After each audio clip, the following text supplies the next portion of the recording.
আচ্ছা, সফলতা অর্জনে এত কষ্ট কেন? আর সেই সফলতাকে উপভোগ করতে এত আনন্দই বা কেন? আজকে আমি আমার জীবনের একটা ছোট্ট সফলতার গল্প তোমাদের সাথে শেয়ার করব।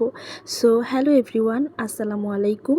নুসরাত ক্যাজুয়াল লাইফ থেকে সবাইকে স্বাগতম নতুন আরেকটি ভিডিও দেখা এবং একটা গল্প শোনার জন্য। যাচ্ছিলাম ব্যাংকে। এই প্রথমবার ফেসবুক পেজ থেকে আমি টাকা উত্তোলনের জন্য যাচ্ছি। আলহামদুলিল্লাহ, এই প্রথমবার আমি জীবনে সফল হয়েছি। আজ থেকে প্রায় ৮ মাস আগে আমি আমার এই পেজটি মনিটাইজেশন করেছিলাম। মনিটাইজেশন করার প্রায় ৮ মাস পর আজকে আমি ব্যাংকে যাচ্ছি টাকা উঠানোর জন্য। হয়তো অন্যান্য ক্রিয়েটরদের মতো আমি লাখ লাখ টাকা ইনকাম করতে পারছি না, তবুও আলহামদুলিল্লাহ এই অল্প কিছু টাকা পেয়েই আমি এত খুশি হয়েছি। শুধুমাত্র আমি নয়, আমার চারপাশের মানুষজন, আমার মা, আমার বাবা, আমার চাচারা, আমার ভাই বোন সবাই অনেক অনেক খুশি। আলহামদুলিল্লাহ, তাদের খুশিতেই যেন আমার খুশি। সচরাচর আমি এত সকালে ঘুম থেকে উঠি না, আজকে ব্যাংকে যাব বলেই খুব সকালে ঘুম থেকে উঠেছি। ওই দিন আমি অনেক বেশি এক্সাইটেড ছিলাম, আর আমার এক্সাইটমেন্টের কারণ তোমরা বুঝতেই পারতেছো। তো একটা কথা না বললেই নয়, আমার সফলতায় সবার প্রথম আমার মা। তাই মাকে একটু ভিডিওতে নিয়ে নিলাম, মাকে না বলেই। আমার মা আবার ক্যামেরার সামনে আসতে চায় না। তো এই যে দেখো, ব্যাংকে চলে আসলাম, আর এখানে এসে দেখলাম যে ব্যাংকে একদম ফাঁকা, কারণ খুব সকাল সকালে আমরা ব্যাংকে গিয়েছিলাম। তো এখান থেকে ভাইয়াটা আবার টাকা দিচ্ছিল, আর সবার প্রথম টাকা পেয়ে আমি আমার মায়ের হাতে দিয়েছিলাম। মা টাকাটা গুনে দেখছিল।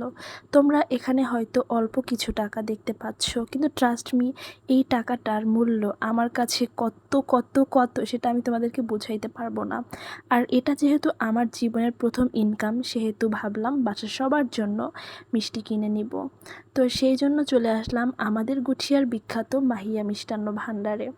এখানে প্রচুর প্রচুর ভিড় থাকে গাইস, কারণ এখানের মিষ্টি অনেক মজা সবাই মনে করে। তো তেমনি আমিও মনে করি যে এখানের মিষ্টি বেস্ট হবে, তাই চলে আসলাম এখানে মিষ্টি নিতে।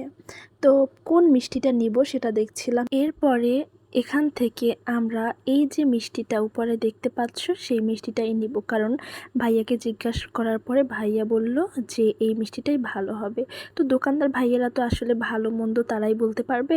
তো আমি এর আগে নিজের টাকায় তো কখনোই মিষ্টি কিনি নাই, এই প্রথমবার যেহেতু মিষ্টি কিনতে আসলাম সেহেতু একদম বেস্ট মিষ্টিটাই তো নিব।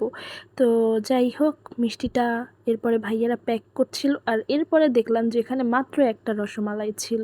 যদি অনেকগুলো রসমালাই থাকতো তাহলে এখান থেকে আমি মিষ্টির বদলে রসমালাই নিয়ে যেতাম। আর গুঠিয়ার সন্দেশ সে তো বিখ্যাত, আর এত দাম ভাইরে ভাই, আমি আসলে নিতে পারলাম না গুঠিয়ার সন্দেশ, কারণ আমার বাসায় অনেক মানুষ। ইনশাল্লাহ নেক্সট টাইম আমি যখন পেমেন্ট পাবো তখন আমার বাসার সবাই প্লাস তোমরা সবাই, সবাইকে আমি আমার টাকায় গুঠিয়ার বিখ্যাত সন্দেশ খাওয়াবো ইনশাল্লাহ। তো এই দিকে মিষ্টি প্যাক করলো, আর এই যে ভাইয়া কার সাথে জানি কথা বলতেছে। তো এখন আমরা চলে যাব বাসায়, কারণ আর তো কোনো কাজ ছিল না আমাদের এখানে।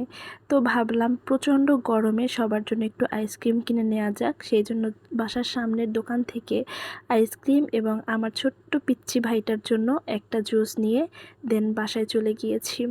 সবাই অনেক বেশি খুশি হয়েছে আমার সফলতায়। সব কিছুই তোমাদের জন্য আজকে এখানেই রেখে দিচ্ছি। আল্লাহ হাফেজ।